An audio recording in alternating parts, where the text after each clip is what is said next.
오늘 이 말씀 지난번 금요일에도 이 말씀을 가지고 나눴습니다.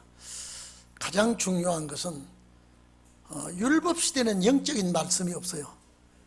직접 지키고 하나님께로부터 복받는 것, 이 영적인 세계가 없기 때문에 이 말씀을 구약의 모든 모세오경을 보면요, 전부 다 개인적인 문제, 하나님과 관계되는 문제, 이런 걸 논했는데, 오늘 예수님께 찾아와서 영생 문제를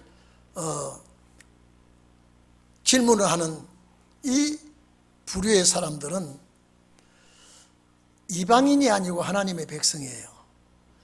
그리고 율법을 지키는 사람이에요. 그런데 예수님께 와서 어떻게 하면 영생을 얻으리까라고 하는 이 말씀 내용 자체가 안 죽을 수 있는 방법이 무엇인가? 살아서 영생하는 방법이 무엇인가? 근데 제가 지난번에도 말씀드렸죠. 마가복음 10장과 누가복음 10장과 누가복음 18장 이런 여러 곳에서 같은 말씀을 기록했는데 세 부류의 사람이 있다 그랬죠. 영생을 주님께 강구한 사람 중에 세 부류가 있는데, 하나는 부자 청년이고, 하나는 율법사입니다. 하나는 관원입니다. 이 세 부류의 사람들이 예수님께 찾아와서 영생을 물었는데, 왜 예수님께서 정말로 가장 하나님이 싫어하는 4계명을 제쳐놓고 5계명부터 10계명까지 예수님이 이렇게 말씀하셨느냐? 제가 또 말씀드립니다. 이 10계명은 대인관계와 대신관계가 아니라고 하는 것, 여러분은 확실히 가져야 됩니다. 직접 범죄와 간접 범죄를 주님은 모세를 통하여 말씀해 주셨고, 이거는 육적 문제도 해당되지만은 절대 이 말씀은 영적인 문제다 이 말이죠.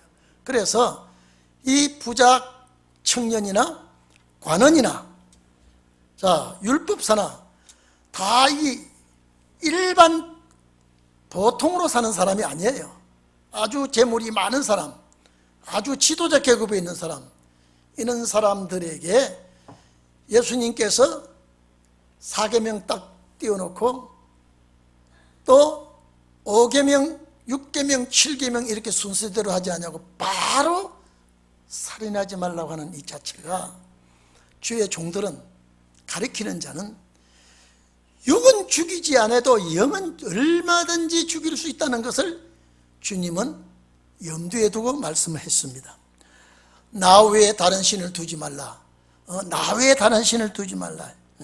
너를 위하여 새긴 우상도 만들지 말고, 하늘 위에나 땅 위에나 땅 아래 물속에 어떤 우상도 만들지 말고, 그게 절하지 말고 섬기지 말라고 이렇게 누누이, 이것은 절대 주님 나라 갈 수 없는 1계명부터 4계명까지, 이거는 직접 네가 하지 못하면, 네가 이기지 못하면, 네가 실천하지 못하면 이거는 하나님과 나 사이에 개인 문제거든요.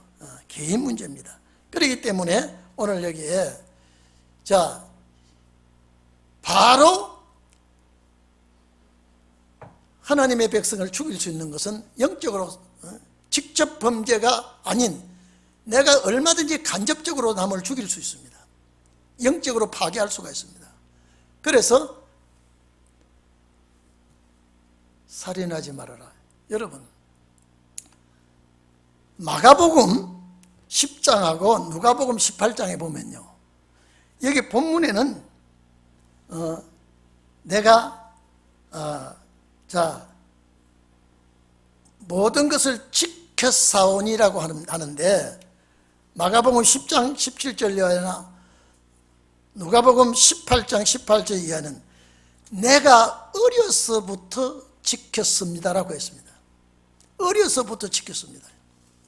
다시 말해서 이 율법, 이런 계명은 어려서부터 지켰다라고 할 때에, 영생하는 문제에서 살인하지 않고 도둑질하지 않냐고, 간음하지 하지 않고 거짓 증거하지 않으면 영생할 수 있다는 겁니까? 아니거든요. 그래서 지금 예수님께서 말씀하신 것은 항상 세상 끝날에 마지막에 이루어질 말씀이라는 것을 항상 우리는 염두에 두어야 된다. 그렇게 제가 말씀을 드렸죠. 그래서 여러분들은 자, 지금 예수님께서 말씀하시는 건 너는 간접치를 분별할 수 있다는 거예요. 남을 죽일 수 있다는 거예요. 영을 망가뜨릴 수 있다는 거예요. 절대 네가 앞으로 남에게 사람을 죽이는, 영적으로 영혼을 죽이는 일은 절대 하지 말아요. 이거는 육신적인 문제가 아니라 영적인 문제를 주님은 말씀하고 있는 것입니다. 절대 그러지 말아요. 그리고 간음하지 말라요. 제가 말씀드렸죠. 세상적인 간음도 이거는 건물이지만은 하나님과 우리 사이의 간음은 절대 이건 용서가 안 되는 거예요. 용서할 수가 없는 거예요. 제가 지난번에 말씀드렸죠. 하나님의 말씀 안에서 이탈하고 우상을 섬기다든지 다른 신을 따라간다든지 타협하면 이거는 간음이 되는 거예요. 그래서 예수님께서 바로 영생을 구하는 자들에게 이 말씀을 꼭 주신 것입니다. 그러니까 제가 지난번에도 말씀드렸죠. 에레미야 서에 보면은 유다와 이스라엘이 산당에 가서 우상을 섬기고 우상 앞에 경배하고, 하나님은 이걸 그렇게 싫어했습니다. 간음이라 그랬습니다. 그래서 10계명 중에 이 간음은 일반 교회에서는 7계명하고 딱 가지고 들고 나오는데 절대 아닙니다. 절대 우리는 이런 문제에 걸려들면 영생 문제가 걸려든다고 하는 걸 우리는 꼭 알아야 되게 되어 있습니다. 그래서 제가 지난번에 말씀드렸죠. 야고보서 2장 보면요, 10절 11절 누구든지 온 율법을 지키다가 하나가 딱 걸리면 모든 율법을 다 범한 자가 된다 그랬습니다. 간음하지 말라 했는데 그거만 안 했다고 해서 다른 계명을 어기면 다 율법을 어긴 자라고 야고보 2장 10절 11절에 말씀드렸죠.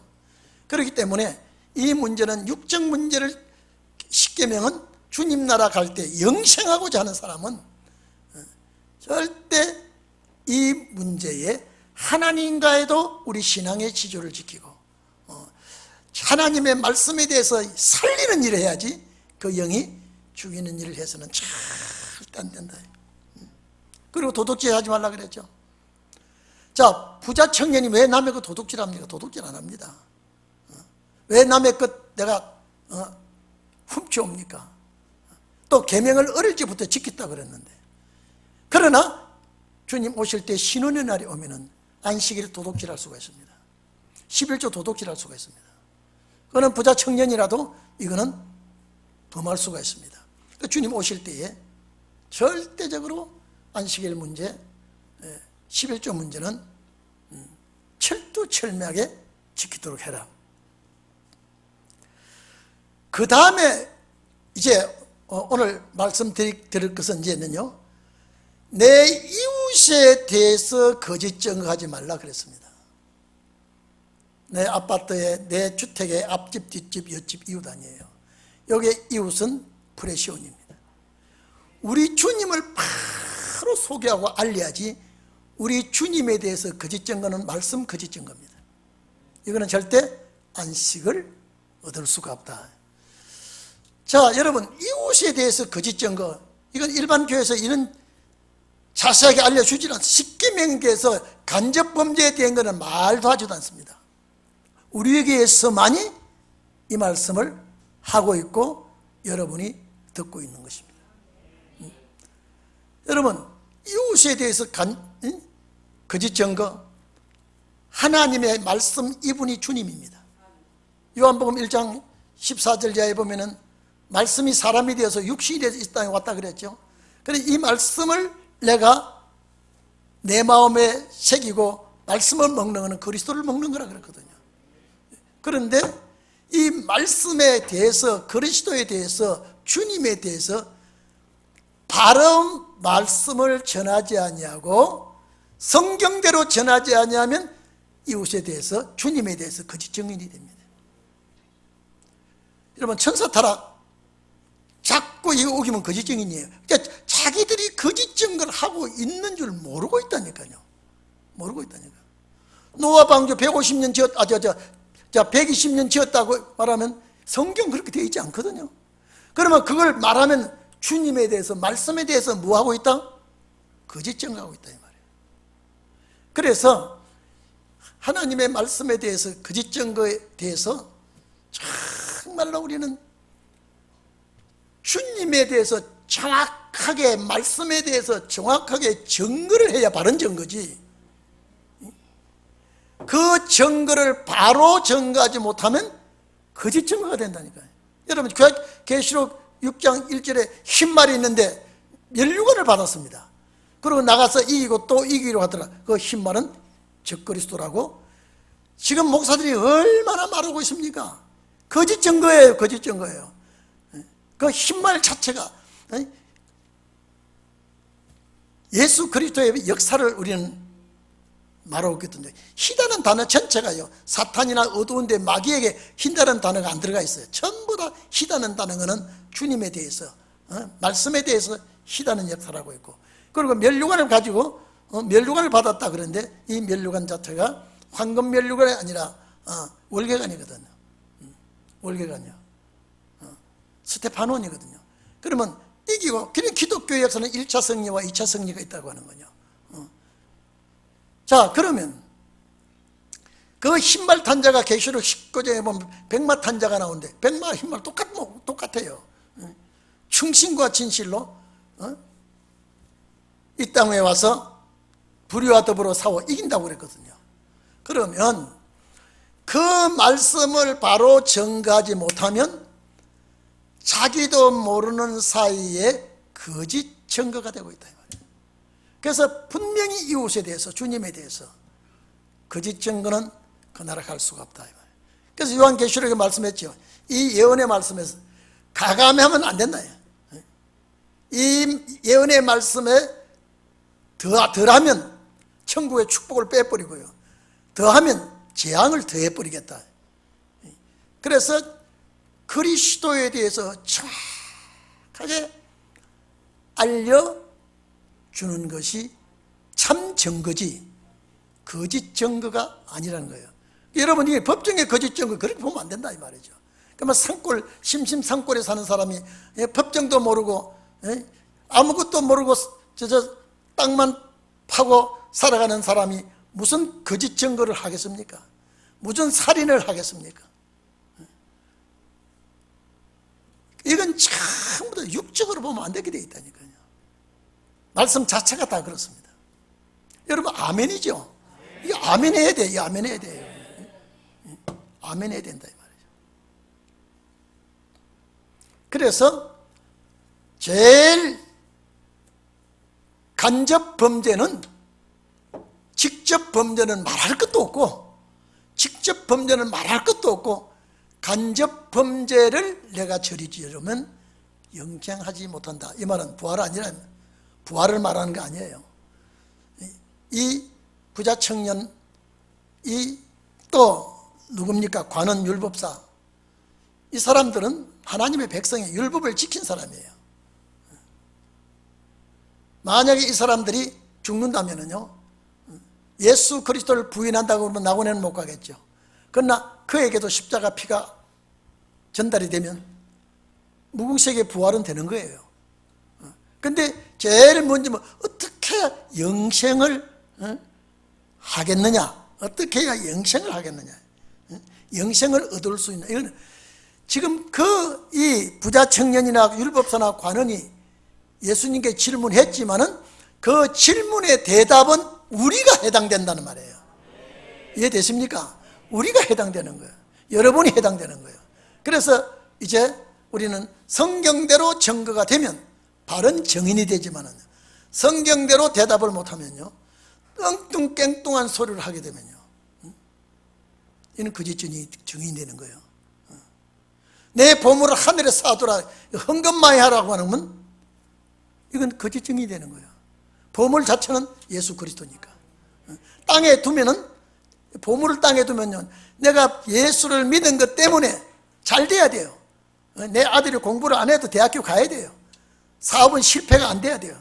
만약에 이것도 대학교도 못 가게 되고 실패되면, 아, 이거 예수 믿어도 소용없네, 기도해도 응답 없네, 이러면 그 보물이 하늘에 둔 보물이에요. 땅에 둔 보물이에요. 그래서 우리는 하늘에 둔 보물 그리스도를 하늘에다 두고 있으면 잘 때도 주의 축복이고 감사하지만 못 때도 진리에 탈선돼서는 안 되고 주의 뜻대로 맡기고 기도하고 가야 되는 것이죠.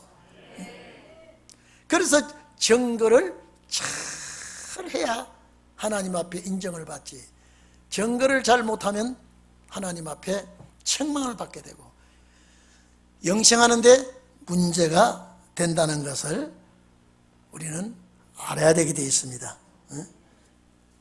그래서 그 쭉 얘기하면서 내 부모를 공경하라고, 이게 5계명인데 여기서는 끄트머리 넣더라고요. 제일 중요한 것은요, 부모, 이거는 육신의 부모도 잘 섬겨야 되지만은 정말로 우리의 부모 되신 하나님을 잘 섬기는 것이 기독교인의 기본 의무입니다. 그래서 내가 하나님을 섬기는 그 자세가 교회 섬기는데 열심을 할 때 주님은 인정하는 것입니다. 하나님이 보입니까? 안 보이죠.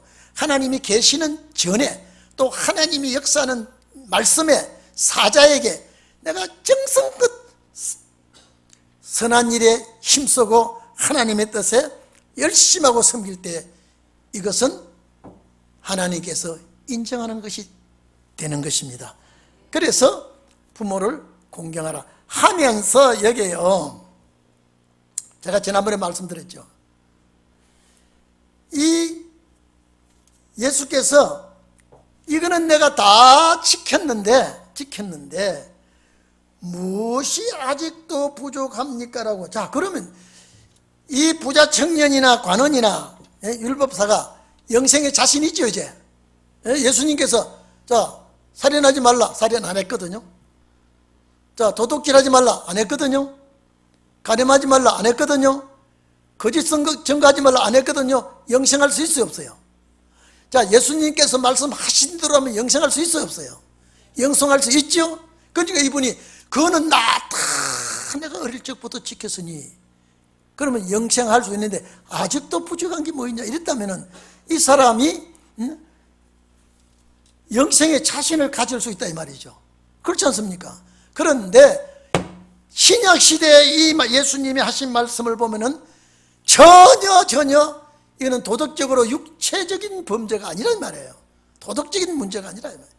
영적인 문제가 다 걸려들게 돼 있다 이 말이죠. 그리고 여기 보니까요, 자, 내 이웃을 19절 보면 내 부모를 공경하라, 그리고 내 이웃을 내 몸과 같이 사랑하라. 내 이웃을 몸과 같이 사랑하라. 여러분, 이게 됩니까? 내 이웃을 정말로 내 몸과 같이 사랑할 수가 있습니까? 예수님께서 오늘 말씀 보면요, 19절에 내 이웃을 내 몸과 같이 사랑하라 그랬죠? 여러분, 율법에는 이웃이 인간적인 이웃입니다. 그게 돼 있어요. 그런데 오늘 예수님께서 말씀하신 것은 내 이웃이 과연 누구냐라고 하는 걸 확실히 알아야 되게 되어 있습니다. 마가복음 12장 28절 이하에 보면요, 서기관 중에 한 사람이 예수님께 질문하기를 모든 계명 중에 첫째가 무엇입니까? 라고 질문을 했습니다. 그때 예수님께서 내 마음을 다하고 신명기 6장 4절 5절 말씀을 인용하고요, 레위기 19장 18절 말씀을 인용해 가지고 오늘 여기 예수님이 말씀하십니다. 내 마음을 다하고 목숨을 다하고 뜻을 다하고 힘을 다하여 주 너의 하나님을 사랑하라. 이 사랑하는 것이 계명 중에 첫째다 이랬습니다. 뭐라고요? 마음을 다하고 목숨을 다하고 뜻을 다하고 또 힘을 다하고 주 너의 하나님을 사랑하는 것이고, 이게 제일 첫째 되는 계명. 둘째는 그와 똑같다. 그와 같으니 내 이웃을 내 몸같이 사랑하라 하는 것이니라. 여러분, 마가복음 12장 28절 30절 쭉 보면은 여기서 이제 첫째 제일 큰 계명은 하나님을 사랑하고, 둘째 큰 계명은 내 이웃을 내 몸과 같이 사랑하라. 쉽게 말하면, 쉽게 아주 딱 깨놓고 얘기하면, 야, 정말로 첫째는 하나님 사랑하고 둘째는 예수님 당신을 사랑하라고, 이 말씀이에요. 근데 이 말씀을 하면 그 사람이 아이고 내가 그렇게 믿겠습니다라고 하겠습니까? 시험이 들겠습니까? 시험이 들어요. 예수님을 하나님 섬기고 둘째 나 섬기라고 그러면요, 그 사람이 받아들이지 않습니다. 그런데 하나님을 섬기라니까 아, 옳습니다. 그리고 두 번째, 내 이웃을 내 몸같이 사랑하라 그랬더니, 그 예수님이 내 이웃이 누구냐? 당신이에요. 당신이에요. 내 몸같이 사랑하라 그랬다 이 말이에요. 이해되십니까?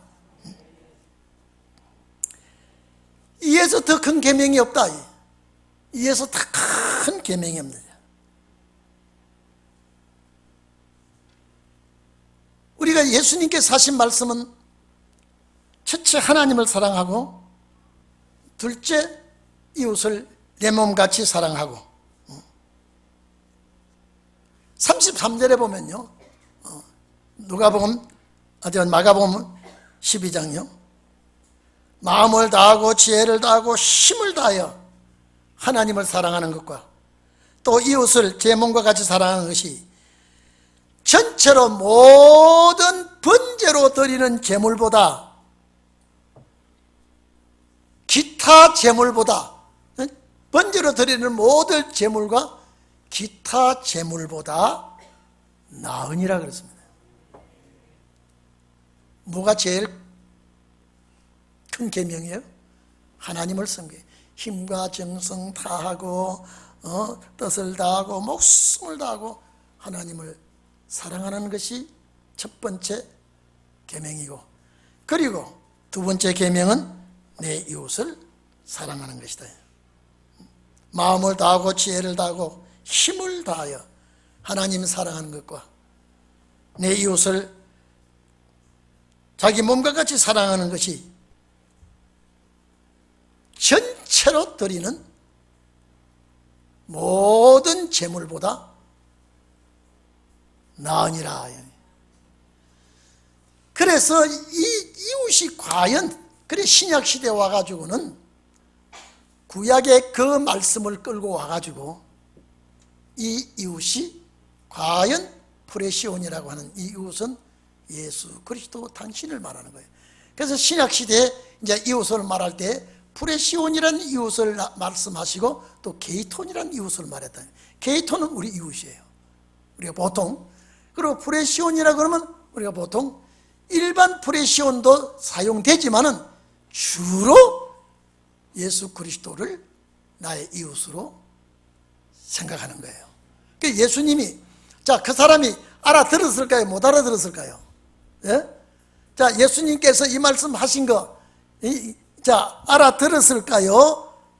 못 알아들었을까요? 이 서기관이요. 못 알아듣죠. 못 알아듣습니다. 왜?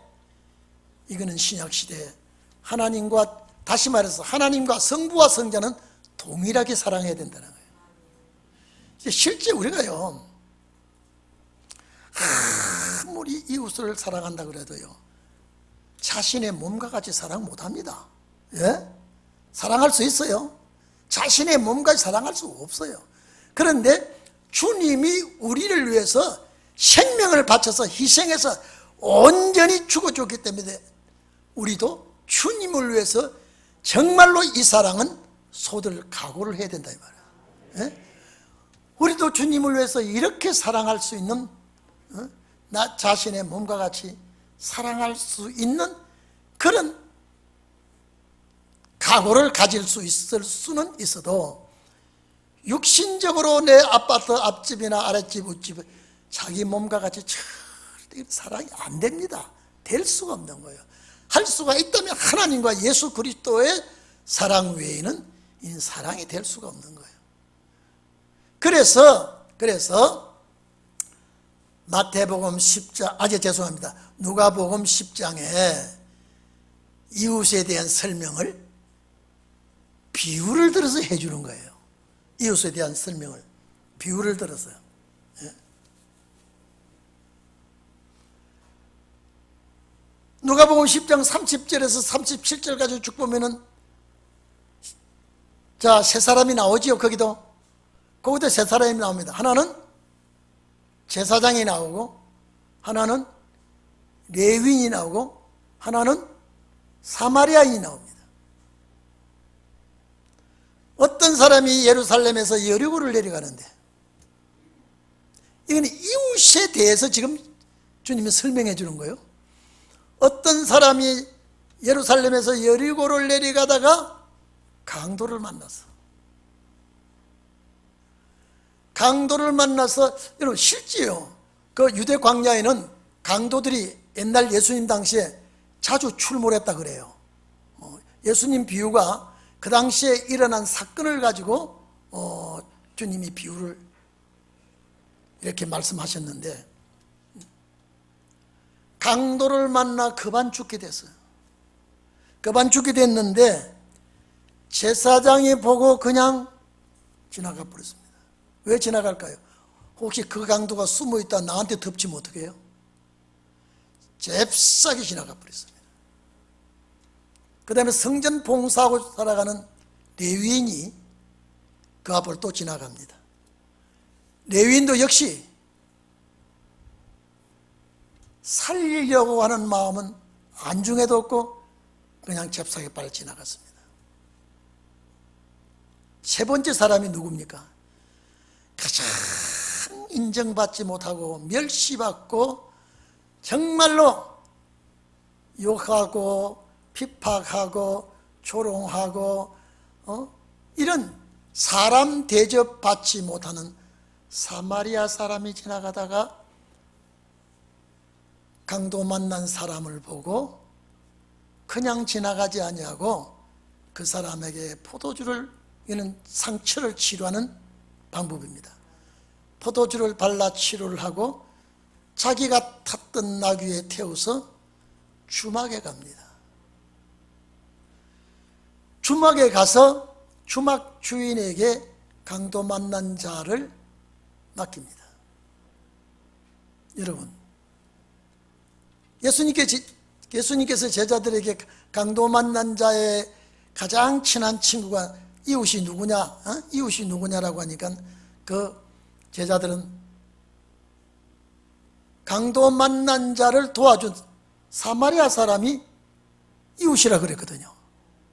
그래서 그 이웃이 어떤 분이냐라고 하는 것을 말할 때, 자, 여러분, 이 서기관에게 하나님 사랑하고 이웃 사랑하는 것이 제일 큰 계명이요 둘째 계명이라고 할 때에 그 이웃 사랑에 대해서, 그 이웃에 대해서 이분들이 이해를 못하고 있다 이 말이에요. 하나님 사랑은 이해를 할지언정 이웃에 대해서 이 서기관은 모르고 있다 이 말이에요. 또 예수님이 그걸 슬쩍 덮어놓고 둘러대서 얘기한 거예요. 왜? 하나님 사랑하고 내가 메시아야, 내가 하나님 아들이야, 너 나를 사랑하라 그랬다면요, 그 사람이 오히려 예수님을 핍박하고 오히려 돌팔매질 할지도 몰라요. 그러니까 네가 하나님 사랑하고 그 다음에 이웃을 내 몸같이 사랑하라 그러니까 그 계명이 큰 계명이었구나. 그러면 이 사람이 돌아가서 뭐 하려고 생각하겠습니까? 하나님께 철두철미하게 사랑하고 제사를 드리고 그 다음에 이웃을 돌보고 사랑하려고 할지언정 예수님께서 하신 말씀하고는 거리가 멀다 이 말이에요. 예수 그리스도를 내 몸과 같이 사랑해라 이 말씀이거든요. 그러니까 여러분 봐보십시오. 이 사마리아 사람이 강도 만난 사람을 주막에 데려와서 여러분 봐보십시오. 이 사람이 먼 길 여행길에 강도 만난 자를 데리고 주막에 와서 그 사람을 맡기고 지체하는 시간이 걸릴 거예요. 그렇죠? 걸릴 수가 있어요. 그러면서 하는 얘기가 이 강도 만난 자를 얼마나 상처를 많이 받는지 몰라요. 네가 맡아서 치료해주고 잘 보살펴주면, 그리고 만약에 부비가 거기에 대한 비용이 더 들면 내가 돌아와서 갚아주겠다. 여러분, 친척도 아니고 넘도 아니고 강도 만나서 살려서 주막에까지 온 것만 해도 감사하죠. 그래요 안 그래요? 그런데 무슨 관계로? 친척도 아니고 집안도 아니고 아무도 아니에요. 무슨 관계로 내가 돌아와서 들어간 비용을 갚아주겠다 했냐. 그 강도 만난 사람, 그 사람을 보살피고 치료해주고 다시 와서 그 사람을 살펴주는 그 사람이 참 이웃이라는 건 제자들이 말하고 있습니다. 그래, 그 사람이 사마리아 사람이 예수 그리스도 당신이라는 거예요. 이 주막을 다, 그래서 강도 만난 자를 주막에 데려온 것은 교회입니다. 교회에 와서 치유를 하고 건강을 회복시키고 내가 볼일 보고 다시 돌아올 때 다시 돌아오는 것은 재림이에요. 자, 그러면 봐보십시오. 이 강도 만난 자가 이 주막에 훌쩍 떠나고 갚버리지 않았어요. 보니까 볼일 보고 올 때 아주 계산을 들이댄 거 있으면 내가 계산해서 다 갚아주겠다. 자, 그러면 여러분, 이 강도 만난 이 사람은 얼마나 이 사마리아 사람이 고맙겠습니까? 생명의 은인이다 아니다? 예? 생명의 은인이죠. 아마 이 사람은 내가 죽은 나를 살려주시고 내가 정말로 거기에 그대로 두었다면 나는 생명을 잃을 텐데 저분이 나를 주막까지 데려다주고 치료까지 해주고 또 여기에 대한 비용은 걱정하지 말아라. 그 비용은 내가 대주마. 내가 다시 돌아와서. 그래서 우리 이 땅의 모든 문제는 주님 재림하실 때 해결이 나게 되어 있습니다. 그게 비유거든요. 그 비유가 아주 적절히 맞아떨어지는 비유예요. 그래서 그러면 여러분 봐보십시오. 이제 그 강도 만난 자를 살려낸 그 사마리아 사람이 이웃이라면 오늘 우리가 예수 그리스도가 우리의 이웃이 확실하지요. 위로 하나님 섬기는 것 확실하고요. 아래로 예수 그리스도를 섬기는 것 확실하지요. 그래서 하나님 사랑하고 예수 그리스도 사랑하는 것은 기본 의무요. 당연한 사건입니다. 당연한 사건이죠. 그래서 오늘 여러분 이 부자 청년 율법사 서기관 이 사람은 예수님께 와서 영생을 얻을 수가 있었는데 놓쳐버렸습니다. 그렇죠? 무엇 때문에? 서기관하고 이 관원들은 아마 쥐기 때문에도 예수님을 따를 수가 없고 이 부자 청년은 젊은 사람이에요. 자기의 재물 때문에 주님을 따를 수가 없습니다. 여러분 봐보십시오. 자, 그래서 이제 내 이웃을 내 몸같이 사랑하라. 이제 이게 확실하죠? 확실하게 됐죠, 여러분요? 그럼 이 이웃을 내 몸같이 사랑하라는 이 이웃 자체가 예수 그리스도 맞죠? 그래서 우리는 주님을 이렇게 사랑해야 된다. 그리고 이 말씀을 예수님께서 하시고 이 청년이 다 지켰다 그랬습니다. 아직도 무엇이 모자랍니까? 자, 그러면 예수님께서 말씀하신 것 다 하나도 끄리낌 없이 다 실천했죠. 자, 율법적으로 봐도, 윤리와 도덕적으로 봐도 이 사람은 영생할 수 있다 이 말이에요. 그런데 이게 문자적으로 율법 그 당시에 그렇게 보지 말고 영적으로 보면 살인하는 것도, 도둑질하는 것도, 가늠하는 것도, 이웃에 대하여 거짓 증거하는 것도, 부모를 공경하는 것도 전부 다 육적인 문제를 보면 안 된다 그랬다 이 말이에요. 그래, 맞죠? 그래서 자, 내가 아직 부족한 것이 있는데 내가 다 어렸을 때부터 지켰는데 아직 뭐가 좀 부족한 게 있습니까? 예수님께서 그에게 말합니다. 네가 온전하고자 할진대. 자, 이 온전하단 말은요, 육적이 아닙니다. 도덕적이 아닙니다. 하나님 앞에 영적인 문제로 온전하고자 할 때, 이 온전하단 말은요, 목표에 달성된, 성숙된, 완전하게 된, 이 성숙한 자가 되려고 하면은 가서 내 소유를 팔아서 가난한 자에게 주어라. 그리하면 하늘에 보화가 내게 있을 것이다. 오늘 여러분, 하늘에 보화가 내게 있을 것이다. 이 보화가요, 마태복음 13장 진주를 구하는 장사 있죠. 땅에 감추인 보화를 말씀하시고 진주를 구하는 장사가 마태복음 13장에 나옵니다. 거기에 이 보화입니다. 데사우로스 그렇습니다. 그런데 여러분 이렇습니다. 율법은 내가 법적으로 그냥 명령이니까 지킬 수 있지만은요, 영적인 문제는 마음의 감동이 돼서 능동적으로, 율법은 얼마든지 수동입니다. 야, 하지 마라. 예, 안 합니다. 괜찮아요. 그러나 은혜 시대에 주님 오실 때는요, 이거는 수동보다 능동적으로 해야 됩니다. 내 자신이 감화가 되고, 내 자신이 감동이 되고, 내 자신이 여기에서 움직이져야지 누구의 피동적으로 움직이는 것은 은혜가 되지 못합니다. 그래서 여기 전부 다 주님께서 말씀하신 것은 능동적인 행동을 하도록 해라. 그래서 하늘의 보화는 뭡니까? 영생의 진리입니다. 이제 영생할 수 있다 이 말이죠. 영생의 진리가 너한테 오게 될 것이다. 자, 이 말이 뭡니까?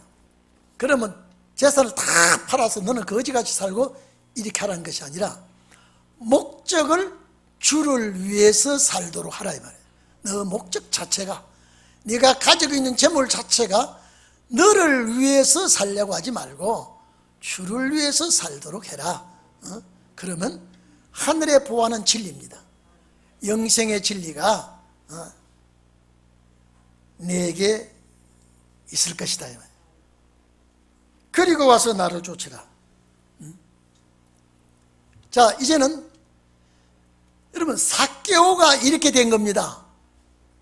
삭개오가 예수님 모시고 식사 자리에서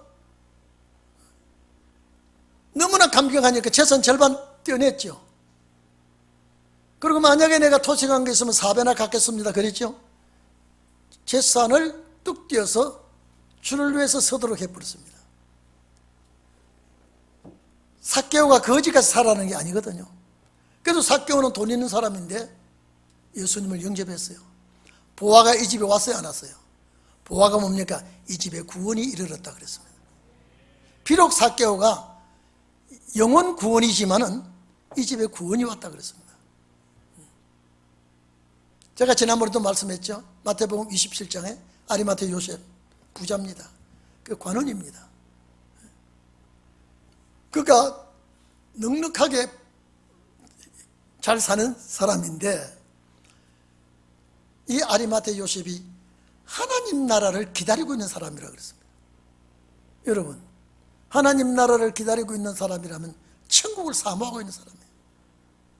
비록 공의원이지만 예수님을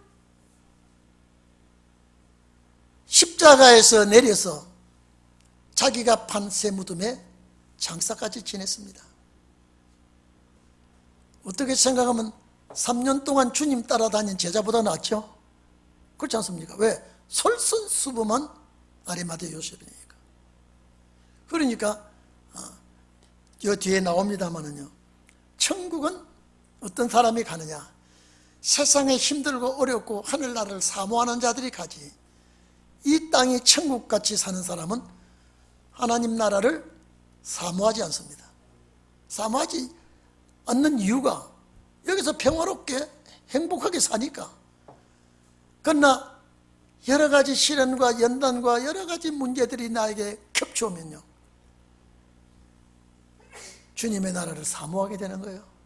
어서 오시옵소서. 기다립니다. 자, 여러분 생각해 보십시오. 제가 아까 말씀드렸죠. 세 부류의 사람이 이 시대에 존재하고 있습니다.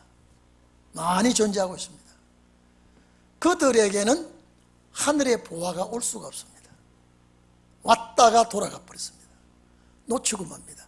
그러면 다시 주님 오실 때에도 이 세 부류의 부자 청년과 율법사와 서기관 관원 같은 분들이 많이 있다 없다? 많이 있습니다. 세 부류의 사람이 많이 존재합니다. 그러나 사마리아 같은 사람, 사마리아인 같은 사람, 수가성 여자 같은 사람이요. 여러분, 수가성 여자가 요한복음 4장에 보면요, 얼마나 메시아를 기다리는지 모릅니다. 세상 살기가 좋아서 그렇게 기다렸겠어요? 메시아를 그렇게 그 마음에 메시아를 기다리고 있는 그 수가성 여인의 마음을 주님은 아시고 내가 그 여인을 만나러 가야 되겠다라고 하면서 그 여인이 물길로 오는 그 타이밍을 맞춰서 물가에 기다리고 앉았단 말이에요. 저는 수가성 여자같이 한많은 여자가 없다고 봐요. 남편을 얻었으나 남편에게 조금도 소망을 걸지 못했습니다. 결혼했으나 계속 실패밖에 된 게 없어요. 그리고 혈통적으로 자랑하는 민족이 아니에요. 수가성 여자는 사마리아 사람이에요. 멸시받고 천대받고. 그러니 이 여인이 뭘 기다리겠습니까? 메시아가 오면 해결한다는 것을 사모했거든요. 세상 사람 말로 팔자가 센 사람이다. 그저 살기 좋은 사람이다. 자, 1번은 팔자 센 사람이다. 수가성 여자가. 2번은 그저 그럭저럭 살아가는 사람이다. 몇 번이에요? 예? 1번이죠. 그런 사람들이, 그러니까 예수님, 그러니까 보십시오. 내가 주님을 만나려고 하면, 수가성 여자가 주님을 만나려고 하면 못 만납니다. 근데 주님이 수가성 여자를 만나려고 하니까 물길로 언제 온다는 것 딱 알고요. 딱 기다리고 있다가 먼저 예수님이 말을 겁니다. 수가성 여자는 쳐다보니까 유대인이 말할 자격이 없습니다. 말 걸 수도 없습니다. 그런데 예수님이 먼저 말을 먼저 걸어줬습니다. 그 여자의 마음을 다 주님 알고 물 좀 달라 그랬지 않습니까? 먼저 대화를 걸었습니다. 근데 당신은 뭐 유대인인데 사마리아인의 물뜰 그릇을 냈는데 유대인이 물뜰 그릇이 없는데 어떻게 물을 줄 수 있습니까? 예수님 대답하는 말씀이, 네가 주는 물은 계속 목마르지만은 내가 주는 물은 영원히 목마르지 않냐. 아이고 그거 좀 주세요. 내가 이 멀리 이 물길을 오지 않게 그 물 좀 주세요. 네 남편 데려오래. 그게 무슨 물 마시는 사건 앞에 남편 데려오라고 하는 게 이게 무슨 관계가 있습니까? 예수님은 그 사마리아 여인을 너무 사랑했기 때문에 그냥 대화할 사람이 아니라, 왜? 너무나 한많은 여자가 그 여자예요. 한많은 여자예요. 그래서 자꾸 주거니 받거니 대화하다가 이분이 메시아구나. 그래서 물도이를 던져버리고 동네 가서 메시아를 만났다고 메시아의 증인이 됐습니다. 이 여인이요. 이게 신혼의 날에 이런 역사가 일어납니다. 정말로 세상에 나고자 갖고 세상에 너무 좌절하고 낙심되고요, 이런 분들이 신혼의 날에 선구자가 나올 수가 있습니다. 이게 지금 그래서 예수님과 부자 청년과 율법사와 관원과 이 대화가 여러분 그냥 지나가서는 안 되고 그냥 예수님이 하신 말씀으로 넘기도 안 되고, 분명히 오늘 예수님께 하신 말씀은 너희는 지도자 위치에 있고 하루가 아니고 상류계층에 있으니까 얼마든지 내가 말하는 이 계명을 다 잘못되게 할 수 있다 이 말이에요. 사람도 죽일 수가 있고, 영적으로입니다. 가늠도 할 수가 있고, 도둑질 할 수가 있고, 또 주님에 대해서 거짓 증거할 수가 있고, 그것이 오늘 우리들에게. 그래서 제가 여러분에게 다시 지난번 금요일 날 말씀을 재충전하고 다시 리바이벌 하면서 여러분에게 확실하게 또 짚어드리는 것은, 십계명은 절대 직접 범죄와 간접 범죄다.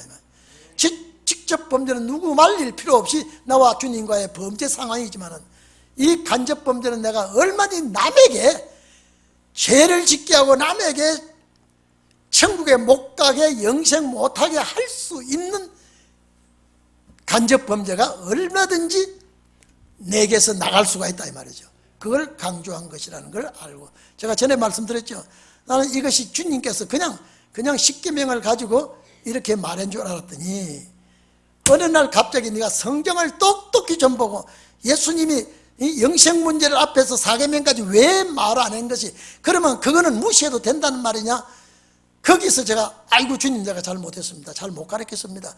제가 정확하게 알겠습니다. 그러면 제가 직접 범죄와 간접 범죄를 몰랐습니다. 그래서 제가 자신 있게 확신하게 여러분에게 증거를 해드리는 것입니다. 맞아요, 안 맞아요? 확실하지요? 그래서 우리는 간접 범죄를 저질러서는 절대 안 된다는 거. 그래서 그 청년이 재물이 많은 거로 이 말을 듣고 근심하며 돌아갑니다. 고민을 합니다. 고민을 합니다. 그래서 23절에 부자가 천국에 가기가 낙타가 바늘기로 들어가는 것보다 어렵다 말이 그래 나오는 거예요. 또 이해되시죠?